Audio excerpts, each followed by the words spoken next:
ये जिस तरह का अग्रीमेंट है वो साफ तौर पे ये बताता है, ये कहता है, बिल्कुल लिखता है, डिक्लेयर किया गया है कि इन तीनों में से किसी भी देश पर अगर हमला होता है तो वो तीनों देशों पर हमला माना जाएगा। जब अमेरिकी फौजें वेस्ट एशिया से बाहर चली जाएंगी, ये उसकी तैयारी हो रही है और इसमें पाकिस्तान एक बहुत ही इम्पोर्टेंट रोल प्ले कर रहा है। और दूसरा इसमें इशू है कलेक्टिव डिटरेंस का। कलेक्टिव डिटरेंस का मतलब ये होता है कि आप एक साथ हैं, आपके जो दुश्मन है, अब इस केस में दुश्मन कौन है? इजराइल है। आपके दुश्मन को पता होना चाहिए कि अगर आप एक पे हमला करते हैं तो सब पे हमला है। तो क्या भारत को इस बारे में सोचना चाहिए कि मान लेते हैं, फर्ज कीजिए कल को अगर कोई टेरर अटैक होता है तो मोदी जी ने कहा है कि इसको एक्ट ऑफ वॉर माना जाएगा और हमला तो करना पड़ेगा। तो अगर हमला करता है भारत पाकिस्तान के ऊपर तो क्या ये माना जाए कि सऊदी अरब और टर्की ये अपनी फौजों के साथ आ जाएंगे? अगली लड़ाई होगी जहां चाइना सपोर्ट करेगा पाकिस्तान को, जैसे उसने सिंदूर में किया था, अपने चीजें देकर खुद लड़ाई में शामिल नहीं होगा। वो बिल्कुल वैसी ही होगी और उसमें पाकिस्तान को और किसी की जरूरत नहीं है। और जहां तक ये बात है तीनों मुल्कों का जो आप कह रही हैं, देखिए ये रीजनल सिक्योरिटी फ्रेमवर्क है, ये अभी सिर्फ वेस्ट एशिया में लागू है। आपके जो अमेरिकन कमेंटेटर्स हैं और हमारे जो इंडियन कमेंटेटर्स हैं, they are influenced by the American thinking. इनको तो ये भी नहीं पता कि चाइना की सोच क्या है, ये तक नहीं जानते ये लोग। तो मुझे इसमें कोई वो नहीं है, हिचकिचाहट नहीं है कहने में, क्योंकि इनको पढ़ने का कोई फायदा ही नहीं है इंडियन कमेंटेटर्स उनको। नमस्कार, इस खास कार्यक्रम में आपका स्वागत है। मैं हूं आरफा खानम शेरवानी। इस कार्यक्रम में आज हम उस मुद्दे पर चर्चा करेंगे जिस पर पूरी दुनिया में चर्चा हो रही है। ये चर्चा है किस तरह से पाकिस्तान, सऊदी अरब और साथ साथ टर्की, ये तीनों मुल्क मिलकर क्या एक मुस्लिम नेटो बनाने की कोशिश कर रहे हैं। क्या इस तरह से एक सिक्योरिटी फ्रेमवर्क तैयार हो रहा है जो सिर्फ ईरान वॉर के बाद, यानी बाद नहीं कह सकते, लेकिन ईरान वॉर के एक बैकग्राउंड में क्या ये देश अपने को असुरक्षित महसूस कर रहे हैं और सिर्फ इसलिए तीनों करीब आ रहे हैं और अपनी सुरक्षा को सुनिश्चित कर रहे हैं, या फिर अमेरिका को, ईरान को, इजराइल को और सबसे बड़ी बात भारत को चिंतित होने की ज़रूरत है? क्योंकि ये जिस तरह का अग्रीमेंट है वो साफ तौर पे ये बताता है, ये कहता है, बिल्कुल लिखता है, डिक्लेयर किया गया है कि इन तीनों में से किसी भी देश पर अगर हमला होता है तो वो तीनों देशों पर हमला माना जाएगा। तो फ़र्ज़ कीजिए कि अगर कल को पाकिस्तान पे हमला होता है तो सऊदी अरब और साथ साथ टर्की भी हमलावर हो जाएंगे उस देश पर। यह सेम बात लागू होती है सऊदी अरब के ऊपर भी या टर्की के ऊपर भी। तो क्या ये सिर्फ अपने को प्रोटेक्ट करने का एक तरीका है, या फिर देखें पूरे तरीके से जो ग्लोबल ऑर्डर, पूरी दुनिया का नक्शा, पूरी दुनिया की जो तरतीब है वो बदल रही है, उसके तौर पर देखा जाए? मेरी खास दिलचस्पी ये जानने में होगी कि भारत के लिए इसको किस लिहाज से देखा जाए। द हिंदू और इंडियन एक्सप्रेस, दोनों बड़े अखबारों में जो उनके डिप्लोमेटिक एडिटर्स हैं, सुरक्षा मामलों के जानकार हैं इन अखबारों में, उन्होंने जो बातें लिखी हैं वो भी मैं आपको अभी कुछ ही पलों में पढ़कर सुनाऊंगी। इस वक्त अपने मेहमान से आपको मिलवा देती हूँ। जी हाँ, कमेंट सेक्शन पूरा भरा हुआ था। प्रवीण साहनी जी कहाँ हैं? तो प्रवीण साहनी जी यहाँ हैं और मैंने उनसे बहुत गुजारिश करके ये वक्त लिया है आप लोगों के लिए। प्रवीण जी, इससे पहले कि मैं बाकी मुद्दों पर आऊँ, सबसे पहले आपका फर्स्ट रिएक्शन मैं जानना चाहती हूँ, क्योंकि मुझे याद है कि पिछले कई पॉडकास्ट में आपने इस तरफ इशारा किया था कि इस तरह का कोई बदलाव हो सकता है। क्या आपको ये अंदाज़ा था कि इस तरह की कोई खिचड़ी पक रही थी? देखिए, ये एक बहुत ही अच्छा डिफेंस एग्रीमेंट है इन तीनों मुल्कों के बीच में। याद करिएगा कि जब लड़ाई शुरू हुई थी 28 फरवरी को, तो उसके बाद मार्च और अप्रैल के महीने में ये चार मुल्क थे जिसको क्वाड बोला जा रहा था कि वो एक साथ आ गए थे। वो चार मुल्क थे पाकिस्तान, इजिप्ट, टर्की और सऊदी अरेबिया। ये चारों एक साथ आ गए थे और उनका काम क्या हो रहा था, वो क्राइसिस मैनेजमेंट कर रहे थे।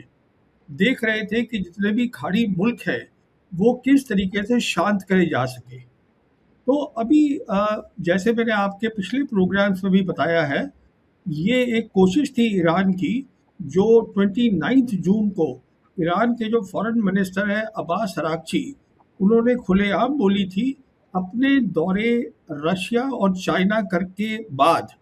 जब वो वापस आए थे तो उन्होंने बोला था कि ज़रूरत हमें है वेस्ट एशिया में एक नए रीजनल सिक्योरिटी फ्रेमवर्क की।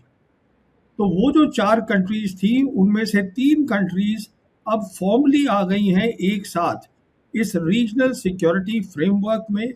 और ये फ्रेमवर्क जो है बहुत अच्छी चीज़ है, क्योंकि अगर आप देखिएगा इस फ्रेमवर्क में कुछ खास बातें हैं। पहली बात तो ये है कि ये बात कर रहे हैं about collective security. Collective security एक नया कॉन्सेप्ट है जो कि न्यू वर्ल्ड ऑर्डर के लिए है। इसके अंदर क्या होता है कलेक्टिव सिक्योरिटी में कि जो आपके आपस के मसले हैं वो आप बातचीत से हल करिए, और साथ में ये भी देखिए कि आपकी सिक्योरिटी तो आप चाहते हैं पर दूसरी की सिक्योरिटी का नुकसान ना करें। मिसाल के तौर पे जो ये अभी लड़ाई चल रही है सऊदी अरेबिया और यमन, ये हूतीस के बीच में, पर इसका हम आगे और बात कर सकते हैं। तो ये कलेक्टिव सिक्योरिटी तो एक बात हो गई। तो इसका मतलब ये है कि जब अमरीकी फौजें वेस्ट एशिया से बाहर चली जाएंगी, ये उसकी तैयारी हो रही है, और इसमें पाकिस्तान एक बहुत ही इम्पोर्टेंट रोल प्ले कर रहा है। और दूसरा इसमें इशू है कलेक्टिव डिटरेंस का। कलेक्टिव डिटरेंस का मतलब ये होता है कि आप एक साथ हैं, आपके जो दुश्मन हैं, अब इस केस में दुश्मन कौन है? इजराइल है। आपके दुश्मन को पता होना चाहिए कि अगर आप एक पे हमला करते हैं तो सब पे हमला है। इसका अमेरिका से कोई लेना देना बिल्कुल नहीं है। ये तो बल्कि वो अरेंजमेंट है जो ईरान के इनिशिएटिव से, पाकिस्तान की मदद से, चाइना और रशिया की बैकिंग से क्रिएट करा जा रहा है रीजन की शांति, स्टेबिलिटी और प्रॉस्पेरिटी के लिए। ये एक अलग चीज़ है। और इसके अंदर जो है सारे के सारे जो मुस्लिम कंट्रीज हैं उनको इनवाइट करा जा रहा है कि आप शिया सुन्नी में तकसीम मत करिए अपने आप को, सब एक साथ इसमें काम करिएगा। तो ये तो बहुत मुख्तसर जो है ये इसके बारे में बात हो गई। मुझे हैरानी हो रही है कि आप ये कह रहे हैं कि इसको शिया सुन्नी में ना देखा जाए। कई वेस्टर्न कमेंटेटर्स को सुन रही हूँ, पढ़ रही हूँ, और वो ये कह रहे हैं कि इसको ईरान के खिलाफ देखा जाए, कि एक सुन्नी एक तरह का अलायंस है ये, एक शिया ईरान के खिलाफ। तो पहली बात तो क्या इसको क्लियर होना चाहिए, और आप ये कह रहे हैं कि ईरान की इसमें रजामंदी है, तो ये बात मुझे हैरान करती है। दूसरा एक पक्ष जो मैं आपसे समझना चाहती हूँ वो ये कि इस पूरे जो मुआहिदा हुआ है इसमें जो धर्म का पक्ष है उसको आप अगर ना भी देखना चाहें तो ये तीनों देश ऐसा लगता है कि इसको पेश करना चाहते हैं कि एक तरह का ये सिक्योरिटी लेकिन साथ साथ एक धार्मिक रिलीजियस अलायंस है, ये 3 इस्लामिक मुल्कों का अलायंस है। क्योंकि फिर एक वेस्टर्न कमेंटेटर ने ये कहा कि अगर आप इसको इस तरह से पेश करना चाहते हैं, उसको बाकायदा मक्का अकॉर्ड कहा जा रहा है, तो और बाकायदा तीनों देशों के नेता जाके नमाज पढ़ रहे हैं, वहाँ पर दिख रहे हैं, यानी विजिबली इसको दिखाने की कोशिश हो रही है कि ये एक तरह का मुस्लिम अलायंस है। तो फिर कल को फिक्र इस बात के लिए नहीं होनी चाहिए कि अगर कोई नॉन मुस्लिम अलायंस या एंटी मुस्लिम कंट्रीज अलायंस भी बनने लगे, क्योंकि अगर आप अपने को मुसलमान की तरह पेश करेंगे तो आपके खिलाफ भी उस तरह की राजनीति हो सकती है। देखिए, पहली बात तो ये है, ये अलायंस नहीं है। अलायंस का मतलब होता है मिलिट्री अलायंस। समझने की कोशिश करिए, ये कलेक्टिव सिक्योरिटी है, और ये मक्का में हुआ था इसलिए इसका नाम दे दिया गया है मक्का जॉइंट डिफेंस अग्रीमेंट। अगली बात ये है, आपको इस बात का ध्यान रखना है कि ये जो है, मैं आपको अब डेट्स ही बता देता हूँ कि मैं इस नतीजे पे क्यों पहुँचा हूँ। और वो डेट्स बताने से पहले जो आपके वेस्टर्न कमेंटेटर्स बोल रहे हैं उनको बताइएगा सबसे पहले जाके 7 अगस्त का जो पाकिस्तान का फॉरेन ऑफिस है उनका जो प्रेस नोट आया है उसको ध्यान से पढ़े और समझे। और उसके बाद उनको ये भी बोलिए, जो टर्किश प्रेसिडेंट है उर्दुगान, उन्होंने अपने कमेंट भी किए हैं इसके ऊपर, उसको इसके साथ पढ़िएगा तो बात एकदम साफ हो जाती है। तो ये कोई नई बात नहीं हुई है। देखिए, ऐसा था कि 28 फरवरी को लड़ाई शुरू हुई थी। हम जानते हैं कि अमेरिका और इजराइल ने धोखे के साथ ईरान पे हमला किया था। उसके बाद फर्स्ट फेज जो थी इस लड़ाई की वो 8 अप्रैल को ख़त्म हो गई थी। उसके बाद आपको बताना चाहूँगा कि 27 अप्रैल को अब्बास अराक्ची जो है वो रशिया गए थे। वहाँ सेंट पीटर्सबर्ग में उनकी 1.5 घंटा मुलाकात हुई प्रेसिडेंट पुतिन से। उसके बाद वो वापस आए और 6 मई को फिर अब्बास अराक्ची गए थे चाइना। वहाँ उनकी मुलाकात हुई वोंग ही के साथ। उसके बाद ये जब वापस आ गए तो 17 जून को याद करिएगा एमओयू साइन हुआ था। और जो ईरान है, ईरान ने उस एमओयू का नाम ही रख दिया था इस्लामाबाद एमओयू। और उसका नाम इसलिए रखा था क्योंकि उनको मालूम था कि इस्लामाबाद को इस एमओयू को आगे ले जाने में बहुत बड़ा काम करना होगा। आगे कहाँ ले जाना है अभी आता हूँ। उसके बाद देखिएगा 17 जून को ये एमओयू साइन हुआ है और 23 जून को ईरान के जो प्रेसिडेंट पेजिशकियन हैं वो स्टेट विजिट पे पाकिस्तान गए थे और पाकिस्तान में उनकी बहुत बातें हुई। और उसमें एक बात ये हुई होगी, रजामंदी लेनी पाकिस्तान की जो अराकची सोच लाए थे नए वर्ल्ड ऑर्डर की अपने चीन और रशिया के दौरे के बाद, जब वहाँ रजामंदी मिल गई उसके बाद 29 जून को अराकची ने पब्लिक अनाउंसमेंट करी है न्यू रीजनल सिक्योरिटी फ्रेमवर्क की, जिसमें अराकची ने दो बातें बोली हैं कि इस फ्रेमवर्क के अंदर बाहर की जो मिलिट्री पावर्स हैं दे विल बी एक्सक्लूडेड, वो इसमें शामिल नहीं होंगी इस रीजनल फ्रेमवर्क में। और दूसरी बात ये बोली उन्होंने कि जो ये रीजनल नेशंस हैं वो आपस में मिलके ये सिक्योरिटी फ्रेमवर्क बनाएंगे। अब मैं आपको ये बताना चाहता हूँ कि ये जो 4 मुल्क थे जो मैं बता रहा था, जो इनफॉर्मल क्राइसिस मैनेजमेंट कर रहे थे, जिसको क्वाड बोला जा रहा था, जिसको बोला जा रहा था ये क्वाड अलायंस है। देखिए ये वेस्टर्नर्स की प्रॉब्लम है, वो हर चीज़ को अलायंस बोलते हैं। अलायंस का मतलब होता है कलेक्टिव डिफेंस, एब्सोल्यूट सिक्योरिटी। इसका मतलब ये होता है कि जो मेरी सिक्योरिटी है वो 100% होनी चाहिए, आपकी सिक्योरिटी की मुझे कोई परवाह नहीं है। अलायंस जो होती है वो लड़ाइयाँ लड़ते हैं, कलेक्टिव सिक्योरिटी में ये नहीं है। इसमें दोनों की सिक्योरिटी को ध्यान में रखना पड़ता है, तो मिडिल रास्ता निकालना पड़ता है, बातचीत से मसले हल करने पड़ते हैं। ये नई सोच है जो अराकची लेकर आए थे अपनी विजिट रशिया और चाइना के बाद। और इसके अंदर फिर हमने देखा है अब पाकिस्तान जो है वो एक बहुत बड़ा रोल प्ले कर रहा है। वो मैं इसलिए बोल रहा हूँ क्योंकि 13 जुलाई को फील्ड मार्शल आसिम मुनीर ये टर्की गए थे और टर्की में जाके इनकी वहाँ बातचीत हुई टर्की प्रेसिडेंट के साथ, सीनियर मिलिट्री कमांडर्स के साथ।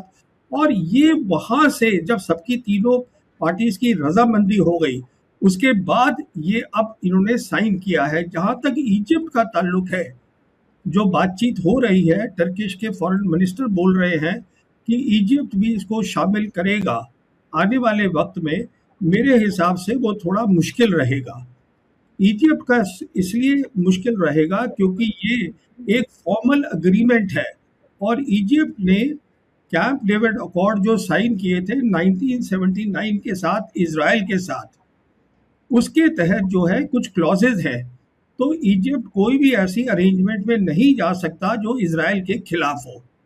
अब कैसे, तो कहने का मतलब ये है, मुझे मालूम नहीं आपके क्या फॉरेन कमेंटेटर्स बोल रहे हैं, इसका कोई अमेरिका से लेना देना नहीं है। ये अमेरिका की बेसिस आप देख लीजिए वो खाली हो रही हैं, हम देख रहे हैं उनकी जो 19 बेसिस हैं वो खाली हो रही हैं। उनका जो रीजनल हेडक्वार्टर कतर में होता था वो उन्होंने पहले शिफ्ट किया जॉर्डन में, फिर जॉर्डन में भी मिसाइल्स अटैक हुए, ड्रोन अटैक हुए ईरान के, तो अब उसको इजराइल ले गए हैं।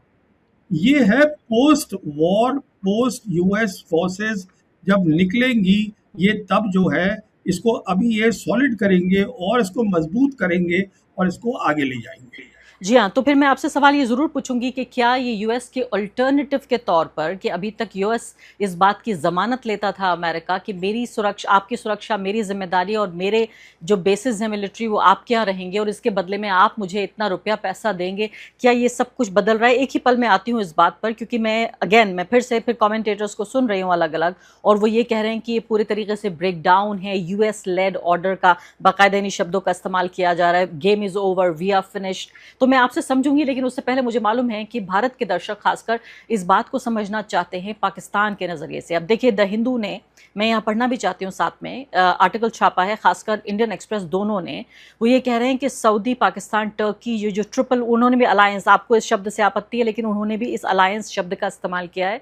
ये सिर्फ ईरान के बारे में नहीं है, ये इजराइल के बारे में भी है, और सबसे बड़ी बात यह है कि ये भारत के बारे में है। ये कह रहे हैं कॉन्टेक्स्ट जो है भारत का है, और यूएस का घटता हुआ स्ट्रेटेजिक प्रेजेंस वेस्ट एशिया में, उसको दर्शाता है। इसके अलावा वो ये कह रहे हैं कि ये तमाम जो कंट्रीज़ हैं, यानी इसके अलावा और फिर आगे बढ़ता है ये जो एनालिसिस है।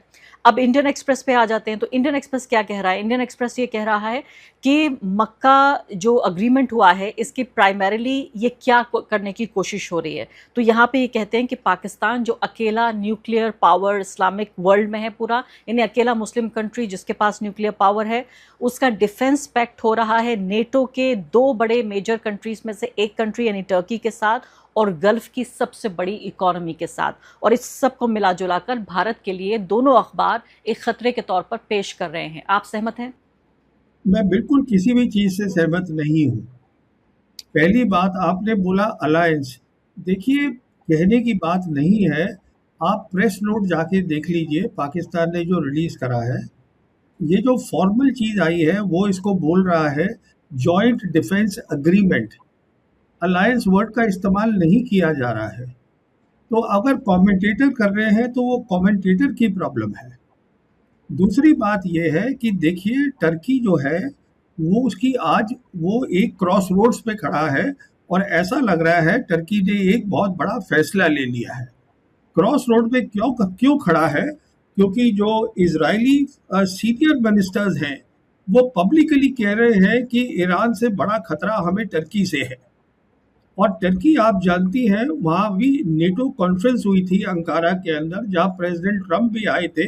उन्होंने बात करी थी F-35 देने की टर्की को, और इजराइल ने उसको ब्लॉक करवा दिया है।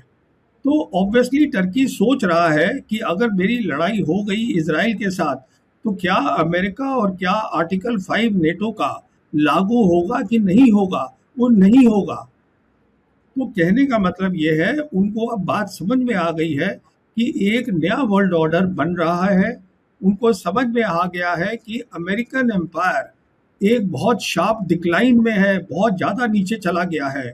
उनकी समझ में आ गया है कि अब जो है हमें रीजनल ऑर्डर जो है वेस्ट एशिया में, उसमें शामिल होके और उसके अंदर हमें योगदान देना है। कैसे?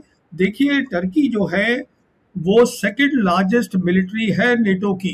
आम ताम मिलिट्री पावर नहीं है टर्की। टर्की जो है उसके पास बहुत अच्छी डिफेंस टेक्नोलॉजी है, डिफेंस इंडस्ट्री है।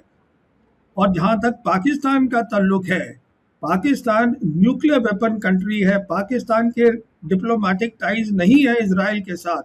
और पाकिस्तान, जहाँ तक इन सब वेस्ट एशियन कंट्रीज का ताल्लुक है, वो इस नतीजे पे पहुँचे हैं, वो हमारी ऑपरेशन सिंदूर के बाद, कि उनकी जो मिलिट्री ताकत है लड़ाई करने की, कन्वेंशनल कैपेबिलिटीज़, वो भी बहुत अच्छी है। तो ये सारा जो है, ये ईरान जो सोच लाया था न्यू वर्ल्ड ऑर्डर की, जो बैकिंग है चाइना और अमेरिका, चाइना और रशिया की, ये उसको आगे ले जाने की बात हो रही है। देखिए, प्रॉब्लम क्या है कि जो अमेरिकन कमेंटेटर्स हैं, उनको ये न्यू वर्ल्ड ऑर्डर क्या है वो भी नहीं मालूम है। वो इसलिए नहीं मालूम है क्योंकि वो मालूम करना नहीं चाहते। उनके दिमाग में एक बू है कि हम बहुत बड़ी पावर आज भी हैं।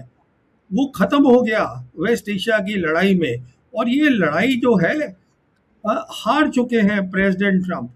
प्रेसिडेंट ट्रम्प ने जब 8 अप्रैल को सीज फायर अनाउंस किया था, उसके बाद 11 अप्रैल को इस्लामाबाद में बातचीत हुई थी, जहां पर आप जानती हैं कि जेडी वैंस आए थे और 21 घंटे के अंदर चले गए इस्लामाबाद से, बिना दूसरी तरफ से खाली बाब आए थे बहुत सीरियस बातचीत करने के लिए, क्योंकि ईरान चाहता है कि शांति से काम हो।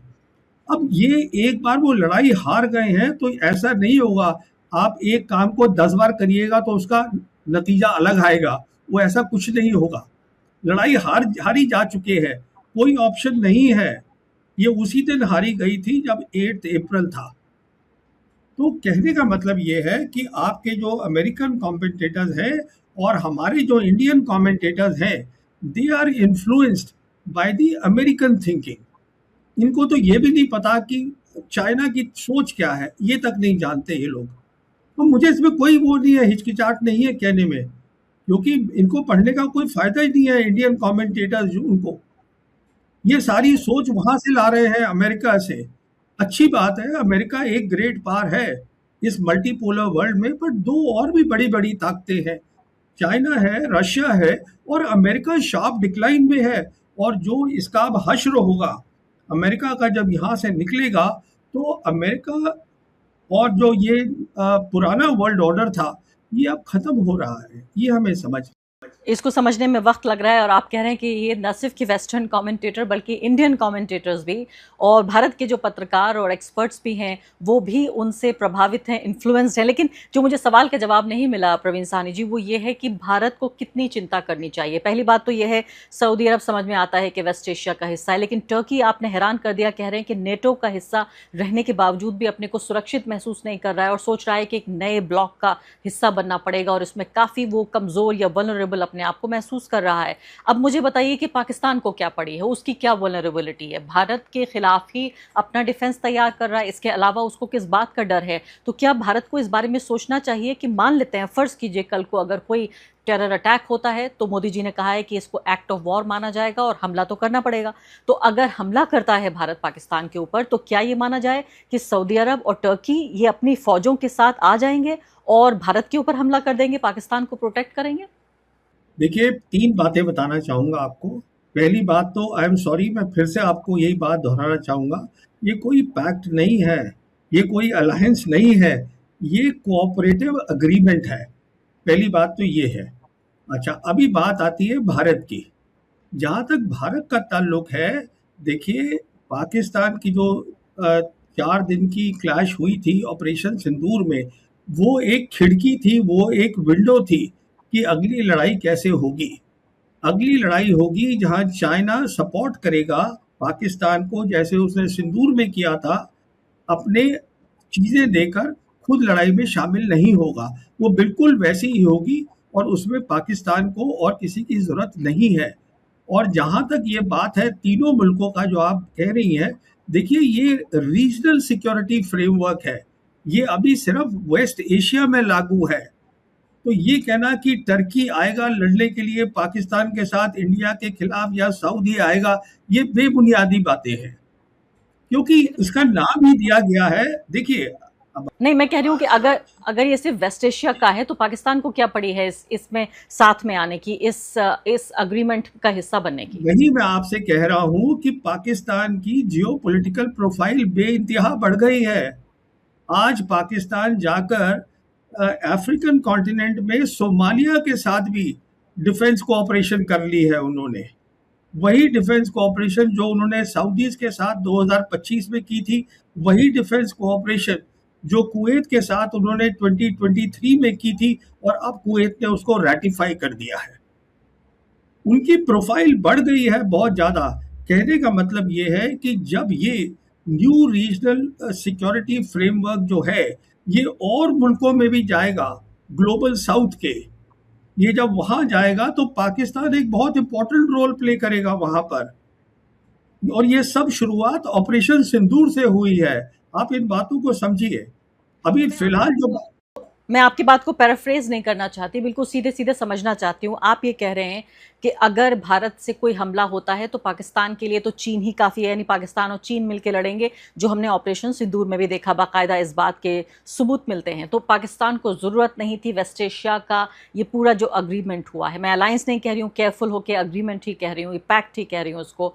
तो इसका मतलब पाकिस्तान की मदद की ज़रूरत है टर्की को, सऊदी अरब को, इसलिए वो इसका हिस्सा बन रहा है, और जो बाकी देश आएंगे उनको भी पाकिस्तान की सिर्फ मदद की ज़रूरत है। पाकिस्तान अपनी मदद के लिए ये पैक्ट नहीं कर रहा है, बल्कि उनको मदद देने के लिए कर रहा है। क्या आप ये कहने की कोशिश कर रहे हैं? मैं ये कहने की कोशिश कर रहा हूँ कि इसका नाम है कलेक्टिव डिटरेंस, और डिटरेंस का मतलब होता है दूसरे इंसान को डराना, उसको डिटर करना, रोकना। अब वो मदद टर्की को चाहिए कि नहीं चाहिए, वो वक्त बताएगा। अगर टर्की कहेगा मुझे मदद ही नहीं चाहिए, इजराइल के खिलाफ, तो फिर वो नहीं देंगे दोनों। अगर टर्की, अभी जो चीज़ अभी हुई है वो ये है कि जब इजराइल अपनी कैलकुलेशन करेगा लड़ाई की, उसमें इस बात को शामिल करेगा कि ये तीनों जो हैं इन्होंने कलेक्टिव डिटरेंस बनाया है, विच मीन्स एक के ऊपर अटैक होगा तो सब पर अटैक है। तो अगर मैं कुछ भी करूंगा टर्की के ऊपर, तो ये दो मुल्क टर्की के साथ आके खड़े होंगे। अब उनको जरूरत है, टर्की को नहीं है, वो तो टर्की तय करेगा। बिल्कुल।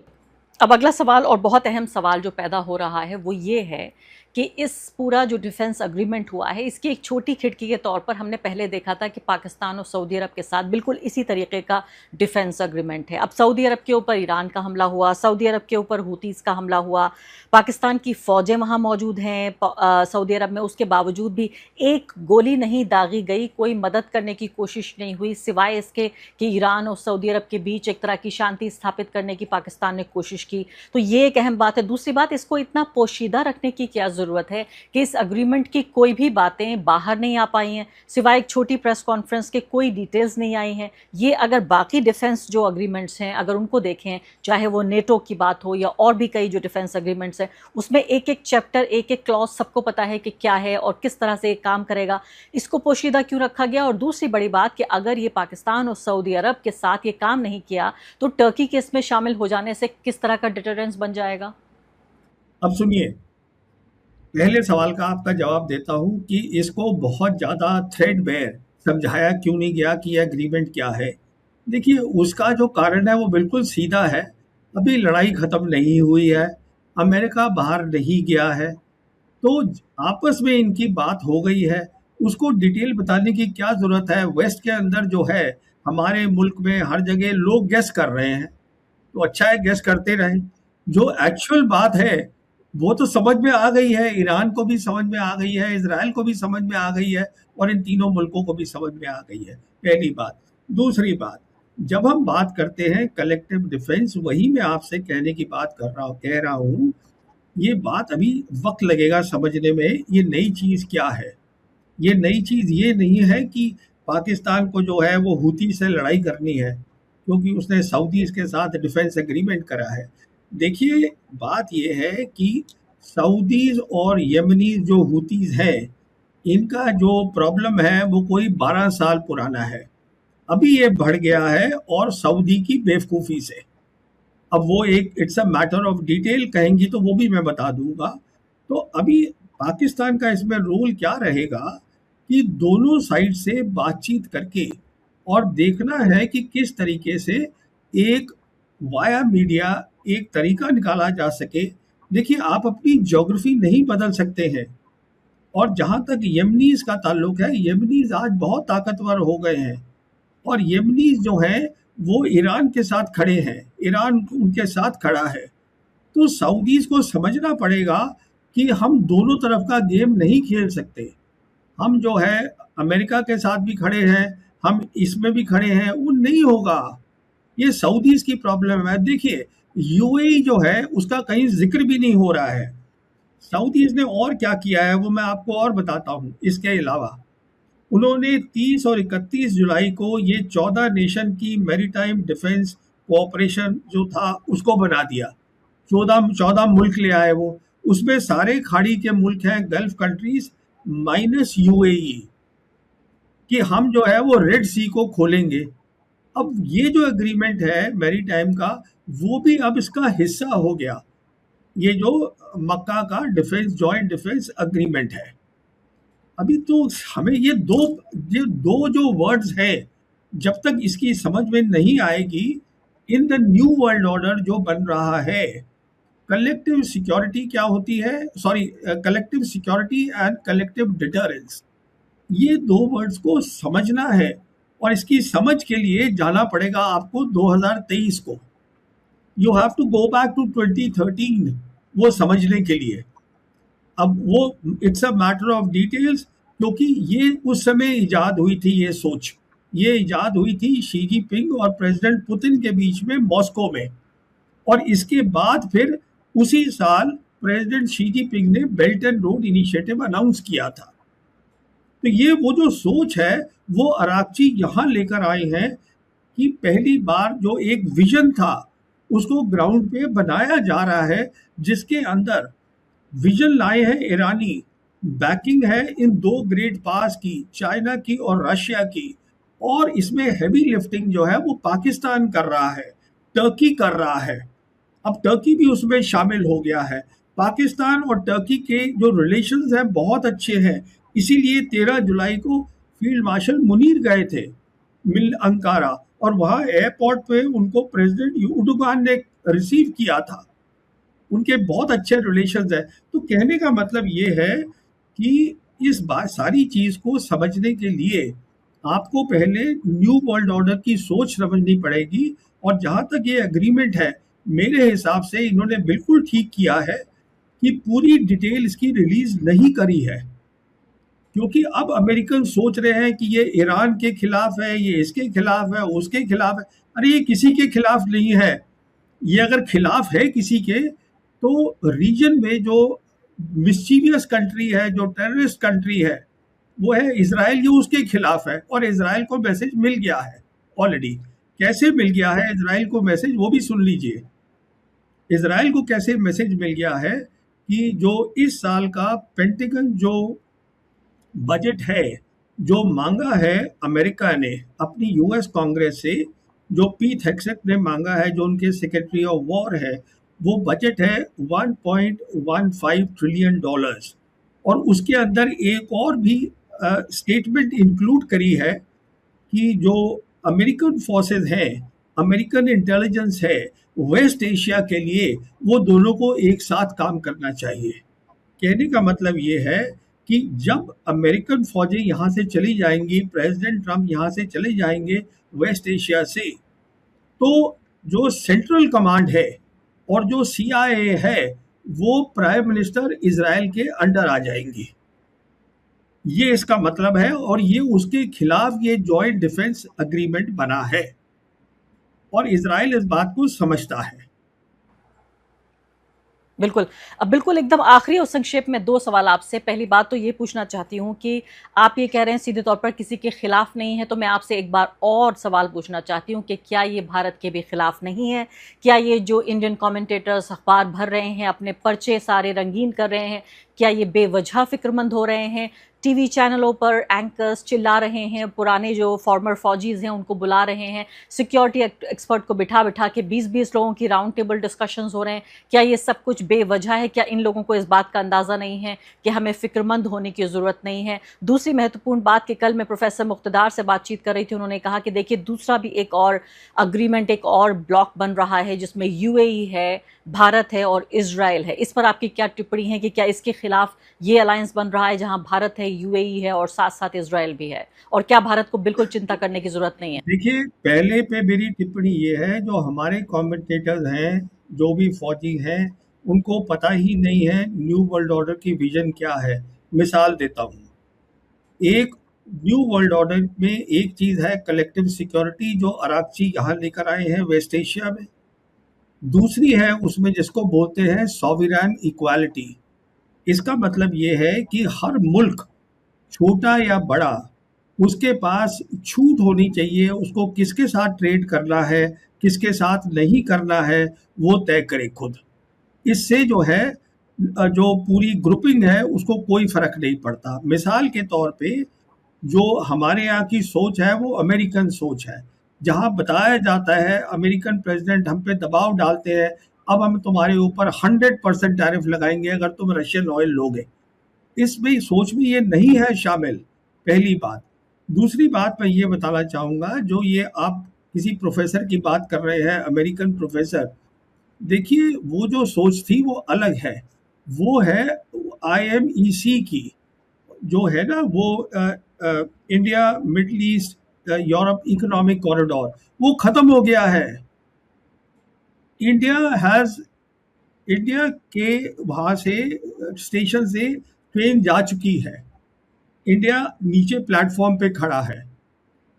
अब क्योंकि इंडिया का इसमें कुछ लेना देना नहीं है, और जहाँ तक ताल्लुक है इंडिया के रिलेशन सऊदीज के साथ, उस पर कोई असर नहीं पड़ेगा, क्योंकि this is the concept of sovereign equality.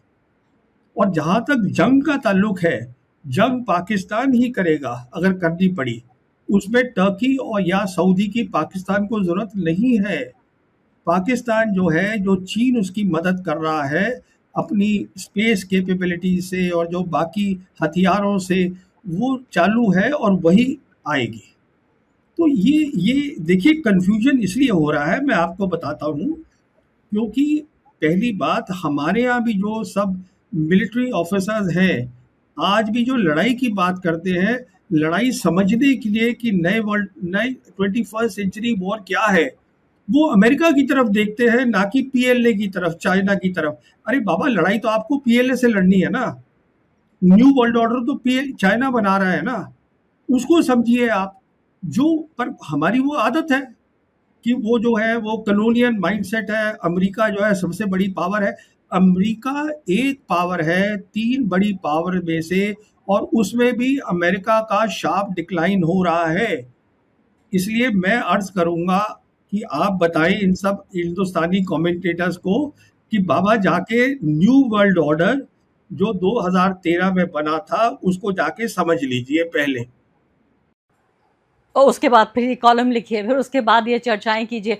ये अधूरा रहेगा डिस्कशन अगर आपसे मैं यूएस को लेकर सवाल नहीं पूछूंगी। आप बहुत आसानी के साथ ये कह रहे हैं कि एक बार यूएस यहाँ से चला गया। यूएस का तो बाकी बहुत इंटरेस्ट है वहाँ पर, इसराइल को पालना इस इलाके में, यही तो यूएस का इंटरेस्ट है। अगर वेस्ट एशिया से अपने मिलिट्री बेस हटा लेगा और पूरा एक नया फ्रेमवर्क सिक्योरिटी का तैयार हो जाएगा। मुझे ये भी याद आ रहा है कि ये भी मैं भूल जाऊंगी बताना इस वक्त, ये अहम है कि मुझे याद है कि अब से शायद मेरे ख्याल से 2 हफ्ते भी नहीं गुजरे हैं, आपने एक वीडियो बाकायदा बनाकर ये समझाया था। उसके बाद मैंने भी आपसे बातचीत की थी कि आप कह रहे थे कि पाकिस्तान कैसे एक एंकर हो सकता है इस्लामिक सिक्योरिटी फ्रेमवर्क का। तो मुझे लगता है उसी के इर्द गिर्द ये भी जो अग्रीमेंट है नज़र आ रहा है, लेकिन उस पर किसी और रोज़ बात। मैं आपसे आखिरी बात यूएस को लेकर पूछना चाहती हूँ, वो ये कि क्या इससे यूनाइटेड स्टेट्स को कोई परेशानी नहीं है? क्या उसकी रजामंदी से हो रहा है? अपनी रजामंदी से वो अपने बेसिस निकाल रहा है? क्योंकि बात तो ये भी हो रही थी कि बेसिस क्या चीज़ है। बेसिस तो ये है कि वहाँ जो इंफ्रास्ट्रक्चर बनाया वो बर्बाद हो गया, रेडार वगैरह वो तमाम जो टूट गए हैं, दोबारा बना लेगा अमेरिका जब चाहेगा। अरब मुल्क अचानक नहीं नहीं अमेरिका से नहीं, सुनिए सुनिए सुनिए सुनिए सुनिए सुनिए सुनिए। पहली बात, आप बिल्कुल ठीक कह रही हैं। मैंने 2 हफ्ते या 3 हफ्ते पहले ही बोल दिया था अपने वीडियो में कि पाकिस्तान एंकर होगा नए रीजनल फ्रेमवर्क का। तो वो आज हो रहा है। जो मैंने उस समय बात बोली थी वो एक्चुअल हो रही है आज।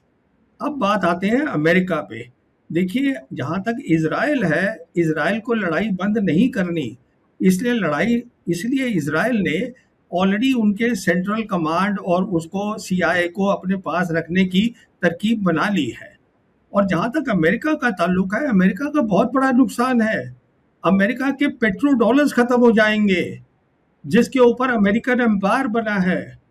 पेट्रो डॉलर्स पे आप एक अलग करिएगा शो, जिसमें ये समझाइएगा कि पेट्रो डॉलर क्या चीज़ है, 1974 में कैसे आए थे, और उसके बेसिस के ऊपर जो अमेरिका है उसका यूएस डॉलर रिजर्व करेंसी कैसे बना दुनिया की, और कैसे वो सपोर्ट कर रहा है। जो बेसिस हैं सारी की सारी दुनिया के अंदर, उनकी कोई 780 मिलिट्री बेसिस हैं, उसको सपोर्ट कर रहा है। वो नहीं कर पाएंगे। और मैं आपसे ये कह रहा हूँ, जो आप बोल रही हैं कि जो उनका इंफ्रास्ट्रक्चर टूट गया है वो दोबारा बना ले। अरे भाई, वो तभी दोबारा बनाएंगे ना अगर वो मुल्क उनको इजाज़त देंगे बनाने की। अगर वो खतरा है उसके लिए तो वो क्यों उनको इजाज़त देंगे? अब आप समझती हैं, कतर कहेगा कि हाँ फिर से आप बना लीजिए, कुवैत कहेगा फिर से बना लीजिए, नहीं कहेंगे। उनको तो खतरा है ना। तो इतनी आसान चीज़ नहीं है। जो ज़मीन है वो अमेरिका की नहीं है। अगर अमेरिका की उन्होंने बेसिस का इजाज़त इसलिए दी थी, उनको लग रहा था इससे हमें सिक्योरिटी मिलेगी। अगर उससे उन्हें खतरा मिल रहा है तो वो क्यों इजाज़त देंगे कि आप यहाँ आके बेसिस बनाइएगा? मुझे लगता है कि एक और बड़ी डिस्कशन के लिए ये तैयार हो चुकी हूँ। मैं आपसे पूछूंगी अगली बार, क्योंकि ये सिर्फ मिलिट्री ही खाली कॉपरेशन दोनों देशों के बीच या डिपेंडेंस नहीं है, बल्कि इसके अलावा बड़ी बड़ी अमेरिकन कंपनियां, मतलब आप सोचिए यूएई, सऊदी अरब, ये पूरे ज़्यादातर जो गल्फ कंट्रीज़ हैं, ये तो अमेरिकी जो कंपनियां हैं उनकी बेसिस पे खड़े हुए ताश के पत्तों की तरह ढह जाएंगे। ये मिलिट्री और फाइनेंशियल और सिक्योरिटी, पोलिटिकल, हर तरह का कॉपरेशन एक दूसरे के साथ बंधे हुए हैं। तो ये नए वर्ल्ड ऑर्डर में अमेरिका का रिश्ता, ये जो कंट्रीज़ हैं गल्फ के, इनके साथ कैसे बनेगा, मुझे लगता है अगला डिस्कशन इस बात पे होना चाहिए। बहुत बहुत शुक्रिया, आपने समय निकाला प्रवीण साहनी जी, और बहुत ही विस्तार से आपने तमाम मुद्दों को समझाया। शुक्रिया। बहुत बहुत शुक्रिया। Thank you so much. Thank you.